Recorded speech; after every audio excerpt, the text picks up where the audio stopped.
We begin with Iran. The United States has conducted 2 different strikes in the overnight, and Iran's retaliation has essentially lasted throughout the night and into now. Some of the notable hits overnight was the Al-Azraq, the base in Al-Azraq, Jordan, which Iran says they hit an F-18 hangars. There's also F-35s and other military aircraft, as well as other equipment stationed there. In addition to this, just in the last few hours, the Fujairah port, Iran says they hit with a missile and shut it down. This comes just a day and a half or so about since Iran hit 2 super tankers, which also throttled the ability for that port to operate. And air defenses, gentlemen, appear to be in dire straits. This is Kuwait, the largest military warehouse that supports the United States military in the region. A Shahed 136 drone absolutely crashed right into it without any exceptions. So the United States right now is hitting southern Iran as we speak. Ongoing is these strikes, gentlemen. Colonel Lawrence Wilkerson, we can begin with you. What do you make of the effectiveness of the U.S.'s strikes? And it appears that we're getting far more evidence of Iranian targets, Iran's targets actually hitting, while the United States claims it seems like every 6 hours or so, they are conducting strikes along Iran's southern coast. What have you made of these developments? It's been a while since I've been able to speak to you. Your thoughts? I think we're digging our grave deeper and deeper and deeper with every HIMARS or whatever strike on Iran. I think the game has laid itself out now in its essential parameters. And those parameters are decidedly against the United States and against the coalition of the willing, whatever you want to call it, that's joined up with them. Whether you're talking about the now completely bled out almost coastline from roughly south of Basra all the way down to Muscat, with the possible exception of the Oman section in there, that has left, is no longer there. And we have apparently, with all the military we can muster that can shoot missiles and rocket artillery and other things like that, at essentially the coast of Iran along the Persian Gulf, we have marshaled all our forces in that area. We've taken over their countries, in other words, with our military assets, particularly Kuwait. And I don't see anything changing. I see the basic strategic dynamics being the same. The diplomacy supposedly that we were conducting has been absolutely set aside with regard to the Memorandum of Understanding, particularly paragraph 5, and the delineation, if you will, of which parts of the most key element here, other than the one I'll get to in a moment. The most key element, of course, is the Strait of Hormuz. You forget all the other elements, reparations, return of money, all that kind of crap. The Strait of Hormuz and the nuclear issue are the 2 central issues right now. The Strait of Hormuz, of course, is putting Iran in the catbird seat, and the MOU was essentially going to at least seal a little bit of that. And so when the funeral occurred in Tehran and we had to postpone, we decided, I think we probably had already decided, that we weren't going to have anything to do with it. We weren't going to look at a channel that allowed Iran to operate independently in, a channel that allowed Oman independence, and we couldn't bring enough pressure on them to make sure that that comported with our wishes rather than Iran's wishes. I think Oman was getting ready to make the decision it was going to comport with Oman's wishes. And the Qatari proposal to have a central channel was out before it even started, because everybody saw through that. All to say that the Strait of Hormuz is still a critical element in this entire conflict, with Iran having essentially the catbird seat as far as I can see, despite of what we say or try to do. And then the bigger issue, the nuclear issue, Trump seems to have gotten completely about, other than postulating from time to time that he might put some troops on the ground to go after, which is the only way he's going to get any real hold on any nuclear material that Iran might have. And then you back up and say, what is Iran doing with that right now? Is Iran really not going to make a nuclear weapon? Or is Iran going to make a nuclear weapon? Or has Iran already made a nuclear weapon, matched warhead to missile, and gotten ready to to send it off if necessary, and only waiting for Bibi Netanyahu and what he might do in desperation in order to respond to that. And then you look at Lebanon, it's a disaster too. Israel says in Rome that it is going to do everything that it's supposed to do. Meanwhile, they've killed more freaking Lebanese civilians. I saw the figure the other day. I couldn't believe it. These aren't Hezbollah. These are Lebanese civilians that they've killed. Thousands of them that they've killed. Homes they've destroyed. And they're not about to leave because they know if they leave, they'll be malpositioned to stop another joint Hezbollah-Iran attack on Israel, which would probably be devastating, if not existential for Israel. So where are we? We're at a point where Trump has no strategy. He's never had a strategy, I don't think, other than to blather about it and to make tons of money off of it. And Iran has all the cards. And I haven't even mentioned the fact that behind them are China and Russia, which is the real reason that some people in the United States are waging this war. Yeah, Larry, same question to you. What is the significance of the U.S.'s strikes and Iran's retaliation? Like, what has happened, and what exactly does it signify? And tell us, the U.S. in particular has hit a military barracks, I believe, killing 7 military personnel who were stationed in barracks. They were not a party to the conflict. And as I showed, some of Iran's retaliation there. So your thoughts on what's happened in the last 24 hours? And, this appears to be toward a direction for the long haul in terms of, how long this will go. Your thoughts? Well, we're bleeding ourselves dry, and Iran has every advantage. So what are we striking Iran with? There's really been a lot of bad information put out there. Say, they're hitting them with ATACMS. No, they're not.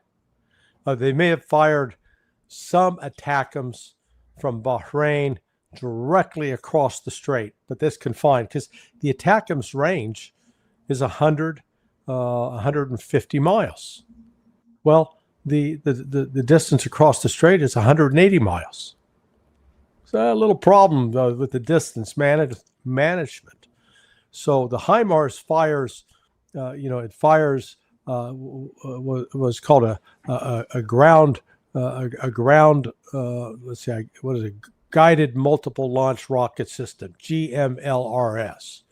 Well, that goes 45 miles. So take that off the board. It doesn't matter if we got 10,000 of those. They're irrelevant. Can't reach Iran. That leaves you with the ATACMS. Problem is, the ATACMS are no longer in production because the Army has decided we don't want them anymore because they go half the distance of what's now called the precision strike missile. But then how many of the precision strike missiles have been made? The number for 2026 is 54. Okay, 54. Guess what? That means you got a limited number that you can fire. They go up to 500 miles, but 1 week and you're out of precision strike missiles. How about the JASSMs? Again, with every one they use, I think they are diminishing the stockpile. And if you think of this, that it's only CENTCOM that's got a demand on these, forget about that. The Indo-PACOM, the commander of the Pacific, EUCOM, commander of European theater, they each claim, hey, we need some Tomahawks for our mission. So here's Hegseth going to have to figure out who gets what. But the point is, we don't have an unlimited supply of either Tomahawks or JASSMs. So which each passing day that the United States goes on striking Iran, we're using up missiles and weaponry that we cannot replace anytime soon. Not replaceable within a year. Maybe replaceable in 3 years. Okay? And that's even a question mark because the Tomahawk requires 18 different rare earth minerals. Good luck finding those from China because China ain't selling. Look at it from Iran's standpoint. All Iran has to do is attack 10 targets over and over and over and over and over and over, day after day. The 2 air bases in Jordan, Muwafiq al-Salti, Prince Hassan. The one air base in Bahrain, the Al Isa. The one air base in Kuwait, Ali Salman. The one air base in Qatar, if necessary, Al Udeid. The one air base in United Arab Emirates, Al Dhafra.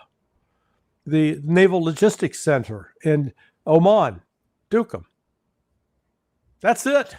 They don't have to attack 50 or 100 or 1,000 targets, whereas the United States does, because they say they're going to degrade Iran's ability to launch missiles or drones at ship. Well, go up to, I think it's called Bandar-e-Ghanem, which is north of Kemsh Island, and then go all the way to the south. It's about a 200-mile coastline. All along those coastlines are coastal defense cruise missiles, drone launch sites, short-range ballistic missile launch sites. That's just along the coast. And then there are drone and short-range, intermediate-range ballistic missile launch sites in the interior of Iran. And we haven't even begun talking about the underwater drones, the water surface drones, the underwater, the mini submarines, and the gunboats. So Iran's got a lot of resources that the United States has got to try to attack, and the United States has limited munitions. This is not rocket science. This is basic addition and subtraction. Whereas all Iran has to hit is those 10 targets. They pound them day after day. And I don't know if it's going to be 5 days, 7 days, 14 days. But at some point in that process, those bases are going to become uninhabitable. And then what does the United States do? It's not like it's got 20 or 30 different options out there. It doesn't. That's what's so crazy about what Trump is doing. Yeah, well, I'll pull up on the screen as Larry was noting, Colonel Wilkerson. I mean, these are the targets that Iran has been hitting, and it has been hitting them every single day since the United States has renewed these strikes. To Colonel Wilkerson, what exactly is the U.S. hitting? Iran has made note that a lot of, like, for example, in Bandar Abbas, some military installations there, they claim, Iran says, that those have long been abandoned. They have long. There's no. They're just hitting empty space at this point. What are your thoughts on the U.S. continuing to claim that it is wiping out military installations, aircraft, drone facilities, air defenses, etc.? Is that true? In their dreams, but still, this is all tactical bullshit. This has absolutely nothing to do with what the United States, I think, believes it needs to do with regard to Iran, which is to, one, ensure it loses any kind of dynamic and injurious to the United States interests control over the Strait of Hormuz, failure, and two, eliminate the nuclear program. All the rest of it's just noise around the edges. It's killing people, particularly in Iran. It's killing people on the other side too, though. But it's irrelevant in terms of what's happening that makes a difference. What's happening that makes a difference is Iran is standing up resolutely to everything we're doing to it, delivering its own blows back, which in some cases, as Larry pointed out, are more effective than our blows for a number of reasons. But Iran knows those reasons and is going to pound those reasons. And we're doing nothing, absolutely nothing about what Trump says all along, has said all along, is the principal issue. And that's Iran's nuclear program. Oh, by the way, that's what Bibi Netanyahu says is the principal issue too.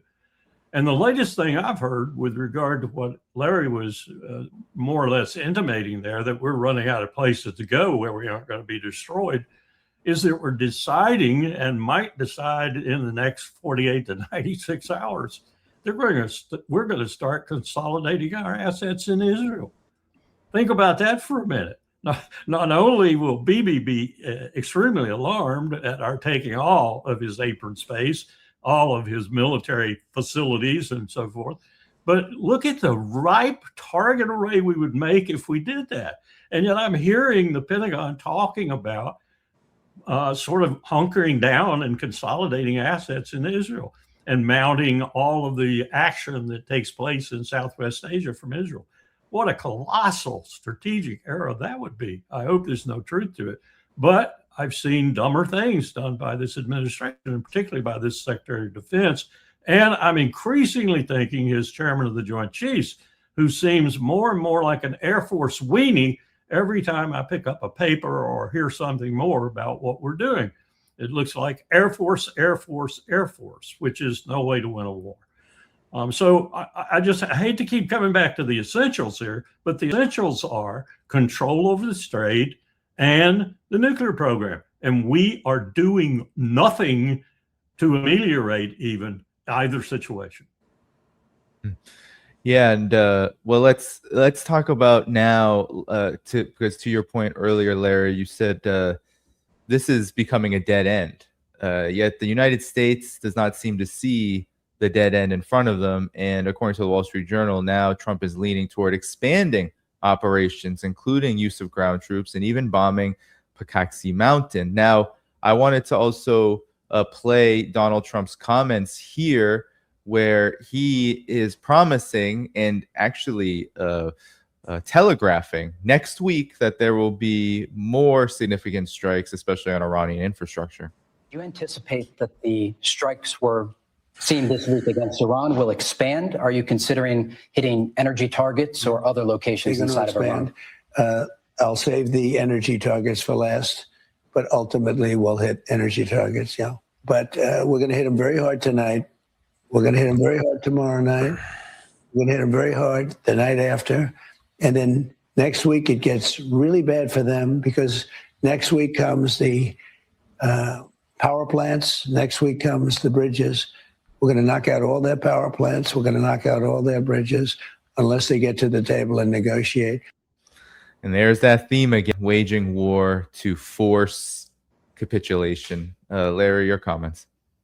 Yeah, it didn't work the first time. Not going to work this time. And in fact, every Gulf country right now is on.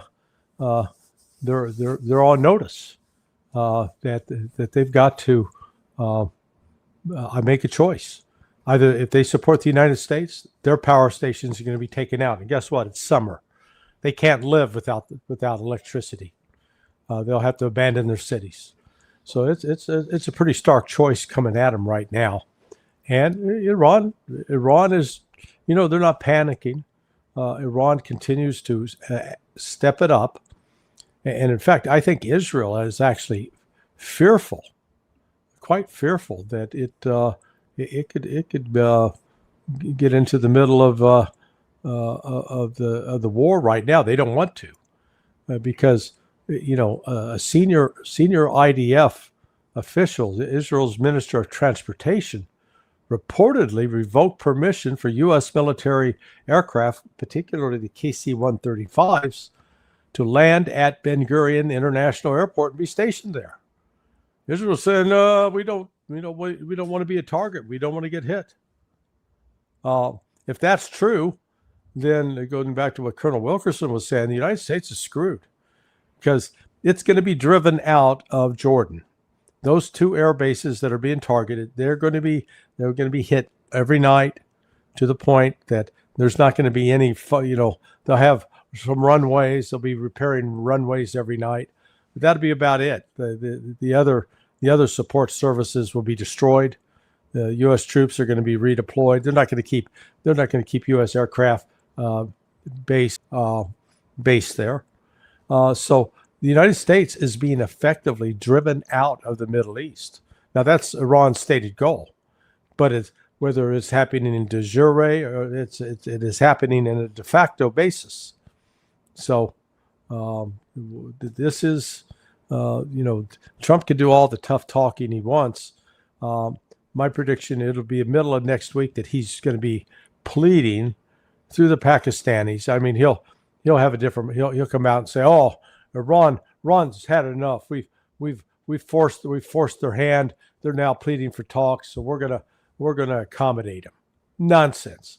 It's going to be the United States that's caving because it's not going to be able to withstand the damage that's being done to its forces, and on top of it, the economic chaos that's flowing. Well, you're already seeing diesel.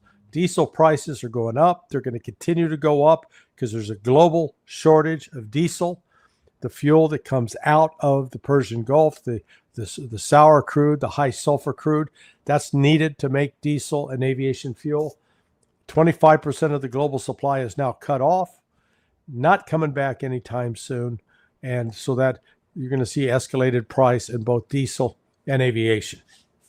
And just to add to that, Russia has made it mandatory that any diesel be used inside Russia, not outside Russia. So you're looking at nothing going there. And we have this new phenomenon now too, which is really interesting to watch. And following the oil traders right now, very interesting to watch. You have a reverse situation developing with China from what was the past policy. You know, OPEC did it. Russia did it. Somebody that produced oil at a vast amount of rate could influence the cost of oil. Well, now someone who uses oil, the number one economy in the world, unquestionably the number one economy in the world, that uses oil and uses it as such prodigious amounts. And when it goes to refill its strategic petroleum reserve, which is what it's contemplating right now, it influences the oil markets because it uses so much, and it is such a humongous, it has such a humongous ability to do all the things that are necessary to be diversified. It has the best renewable in the world. It has vast reserves of coal, and it is a huge influence on the petroleum market because it consumes so much, not because it sells, not because it has oil, but because it consumes so much and is so key to the world economy in that consumption to control prices. And so you have a new phenomenon right now operating on the oil markets, and China's just waiting to trigger which way it wants to go on this. I don't know what it's going to do, but it has vast influence in the markets now because it is such a huge consumer. Yeah, Colonel Wilkerson, staying on you, the whole I'm probably butchering the name, Pikaxi Mountain issue. I've seen reports that say Pickaxe. Yeah, the pickaxe. Yeah. Well, the Pickaxe Mountain. I've seen reports about how heavily fortified it is, and that the only potential way to penetrate it is through a tactical nuclear weapon. What do you make of this? Is Trump really threatening a nuclear strike on Iran? And what would that even do? Because you know, there's a lot of questions about whether that's even useful in the first place. But your thoughts on this? Well, I'll preface remarks with what I've said in the past. I think the United States will be the first country to use a nuclear weapon again against human beings or against territory inhabited by human beings. We did it in 1945. We'll do it again. So that's a general answer to your question. Would Trump use a nuclear weapon? You're damn straight he would. You're damn straight he would. If it were presented to him by the Pentagon as an option that might work, and that might work with minimal fallout, if you will, in the sense of the real fallout, in the sense of the political fallout, I have no hesitation saying Trump would do it. I don't think he needs to, but I think he would. Even more so to that point, though, is would Bibi Netanyahu do it?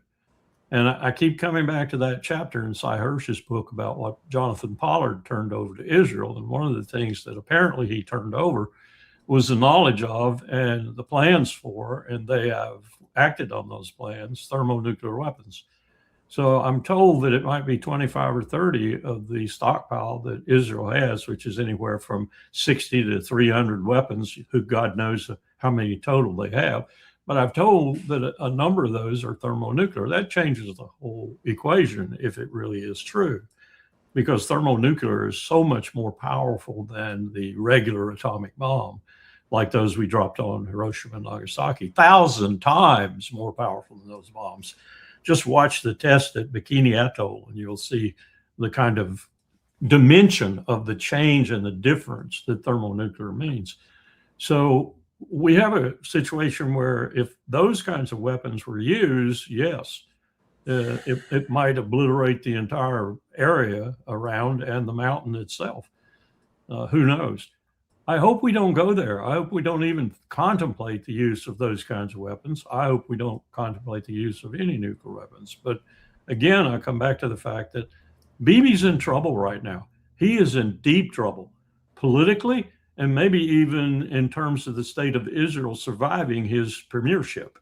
So, what's going to happen in Israel? What is going to happen politically, and what is going to happen if Iran decides, for example, that the Lebanon deal is a piece of junk, which I think it probably is, that Israel's not going to abide by it in any way, that Israel is going to place itself in a position to impede Hezbollah acting in concert with Iran.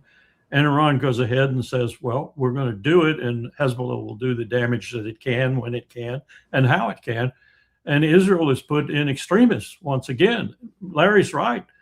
They sense this. They don't want this. They really do not want this, particularly not during this election period. But it's getting really, really dicey, I think, for Israel right now. And is Trump considering that?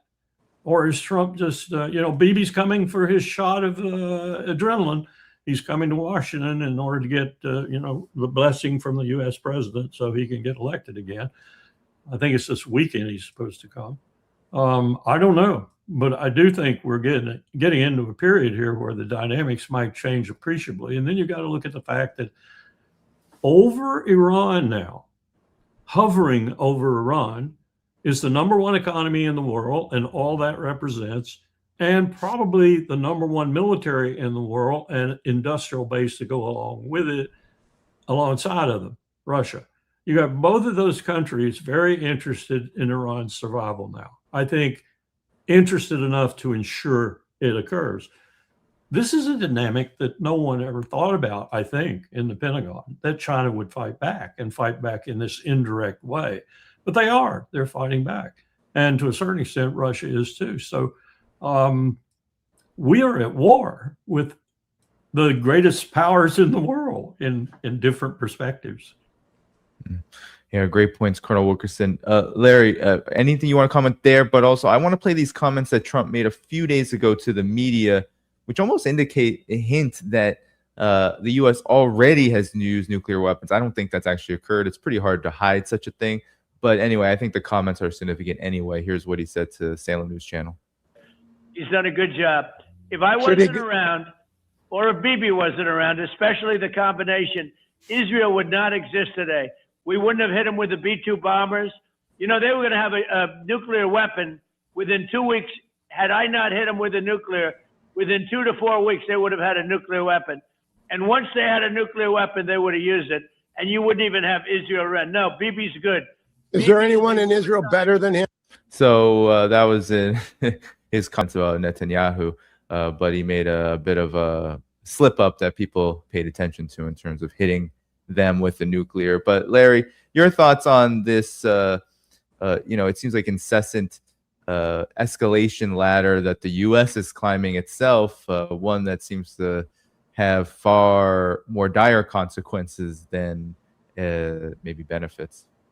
Well, number one, the Iranian nuclear sites are impervious to nuclear strikes. They've been built specifically to withstand a nuclear blast. Okay, so they are far deeper underground than many in the West understand. I've heard Alistair Crook has been into some of the facilities, so it's just this is one of those. I guess it's like that movie Independence Day, where the aliens are coming and we fire our nukes at them and they just bounce off. It didn't have the effect that we thought it would at all. So that is what Trump's looking at. Number two, the Majli, the legislature, they really had not convened in session since the 28th of February. They reconvened day before yesterday.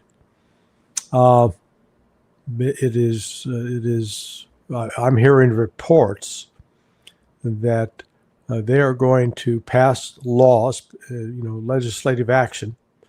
One, prohibiting any further negotiations with the United States on any kind of MOU without actual concrete concessions by the United States up front, such as unfreeze the damn assets first and withdraw the sanctions second. But also they'll act to withdraw, have Iran withdraw from the Non-Proliferation Treaty, NPT. So once they withdraw from the NPT, then I think the road is now open for Iran to build a nuke. I personally believe Iran is going to build a nuke. They may do it sooner rather than later, as a result of these continued attacks by the United States. The United States violated every single part of the MOU, kept trying to blame it on Iran. It was Iran upheld the MOU. It was the United States that broke it, no matter what they say. And I think Iran has come to many in Iran have come to the conclusion that the only way they can survive and not have to face constant attack is if they have a nuke as insurance. And so I think, Trump, with all of his threats and protestations, once they detonate it, it's just a whole new game. Yeah. And Colonel Wilkerson, Trump is saying that it's Iran who is calling to come to a deal, that they're begging for it. He's not so sure he wants to do it. Any comments you had on what Larry just said, and what is even the point? I feel like we've been through this before. I've been saying that it almost feels like we're back in April in the middle of the 39 days of initial aggression. But your thoughts? Well, that's a good observation. Nothing changes with Trump. He just keeps saying the same thing over and over and again, like a broken record. Now he's making a lot of money off the needle going into the groove and coming out of the groove and going back into the groove and coming out again. And so is his family. I mean, they're playing all of this for tons and tons of grifting money. But otherwise, he has no plan. He has no strategy. He has no idea what he's doing. And that's particularly true with the use of the military. And I agree with Larry that, in fact, I would even put it back further than this meeting of the Majlis, or this session of the Majlis. I think they made a decision way back, and when I say they, I mean the leadership of the IRGC, that they were going to build a nuclear weapon. And I just don't know if they've built it yet, they're in the process of building it, or it's on the way, so to speak, that they're going to build it.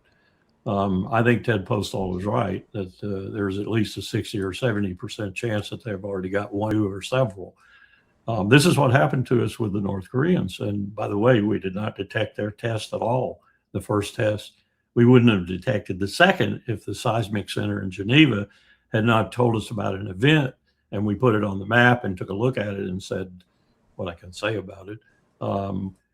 Let's just say we knew where to look the second time, and when they conducted a second, a little bit larger test, about 3/4 KT, the first one was about 1/2 KT, we detected it. And we knew positively that what Jim Kelly was being told was accurate. They had a nuclear weapon, or 2 or 3 or 4, or as Kim Jong-un said, 12. I think the Iranians are at that point. I think they've taken the lesson, and the lesson is if you have a nuclear weapon, you won't be bothered. If you don't have one, the United States will hound you mercilessly, especially under Donald Trump. And there's no coordination, no strategy, no outlook for anything better except holding out and being resolute and using your 2 central strategic pillars, if you will, control over the Strait of Hormuz and your nuclear program. I don't see they have any alternative. And then you throw Netanyahu into it, and you say, well, that son of a bitch might use one at any moment. You got to have something to deter him too, especially if he's reelected. I hope to God he's not, but if he is, you're going to need something to deter him.